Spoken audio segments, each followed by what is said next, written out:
galerinha, vamos continuar falando sobre gases. Mais umas transformações gasosas, só que dessa vez nós falaremos sobre as Isobáricas, que é quando a pressão fica constante. Então vamos chamar Bem-vindo, vem.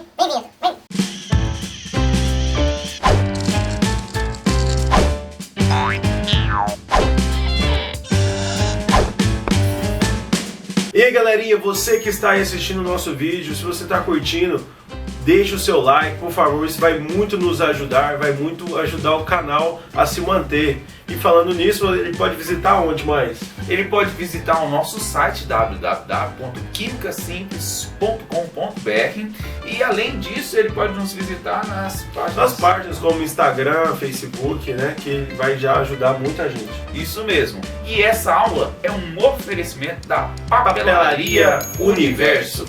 Aqui você tem o seu papel. As transformações isobáricas, elas foram primeiramente determinadas por Charles, e por isso ela é chamada de Lei de Charles, onde ele fez transformações gasosas mantendo-se a pressão constante. Vamos visualizar isso aqui no meu desenho. Imagine que eu tenho um pezinho e esse pezinho ele exerce aqui em cima um certo valor de pressão. Existe um equilíbrio entre a força realizada pelos gases aqui dentro e a força peso desse pezinho. Então a pressão é equivalente ao peso desse bloquinho aqui em cima. Bom, mantendo-se a pressão constante, quando eu resfrio esse sistema, o resfriamento faz com que as partículas se movimentem em menor velocidade. E a pressão está relacionada com o choque das partículas com as paredes do recipiente. Se as partículas estão batendo nas paredes do recipiente, exercendo uma certa pressão, quando eu diminuo a velocidade dessas partículas, a pressão dela imediatamente vai tender a diminuir. Só que a pressão aqui não é constante. Para retornar aquele mesmo valor de pressão inicial, existe uma compressão no sistema. O sistema diminui o seu volume para que o número de choques fosse o mesmo número de choques que existia no início. Então vamos visualizar isso melhor agora. Ó, a partícula está batendo aqui. Aí você diminuiu a velocidade da partícula. Ela deveria bater menos, não é? Só que para continuar com o mesmo número de choques, você diminuiu o volume, porque aí ela vai movimentar menos e vai continuar batendo a mesma quantidade que ela batia no começo. Vamos visualizar isso aqui então, ó. Um volume inicial, V.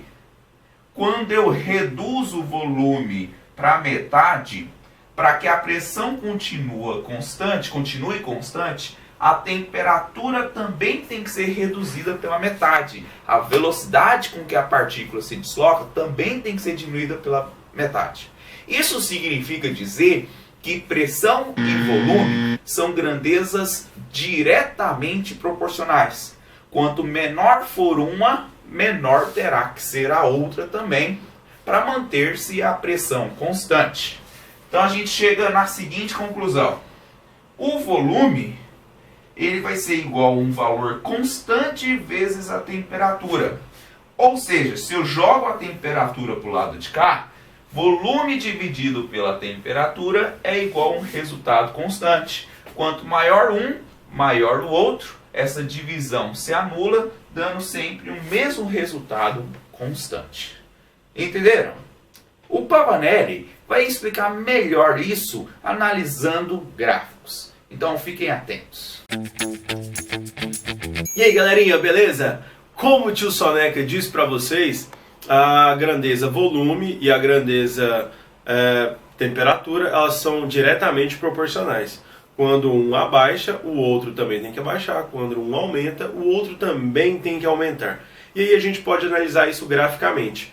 Esta reta aqui, ela representa a reta da pressão, porque ela é uma pressão constante, então ela sobe sempre em linha reta, né? E agora temos aqui, ó, volume por temperatura. Quando a temperatura for T sobre 2, o volume também é V sobre 2. Quando o volume for V, a temperatura é T. Então elas são diretamente proporcionais unidade por unidade. Se eu cresço uma unidade de volume, também cresce-se uma unidade de temperatura. Se há um abaixamento no volume, também é um abaixamento na temperatura, igualmente em proporção. Sacaram a ideia? Agora temos uma fórmula que resume tudo isso aí para vocês. Volume inicial sobre temperatura inicial é igual ao volume final sobre temperatura final. E aí, jogando a fórmula, você consegue resolver todos os seus problemas quando a pressão ela é constante. Lembrando, tem que ser pressão constante, ou a gente chama de isobárica. Ok?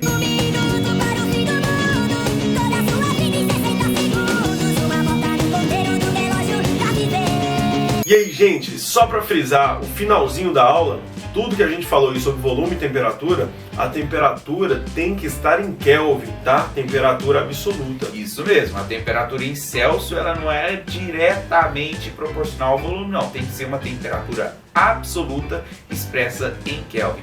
Então nunca jogue na fórmula a temperatura em Celsius. Sempre jogue na fórmula a temperatura em Kelvin. É isso que você vai precisar para resolver o nosso exercício. Se você não soubesse disso, você iria errar. Mas agora vocês vão acertar sabendo que volume inicial sobre temperatura inicial é igual ao volume final sobre temperatura final.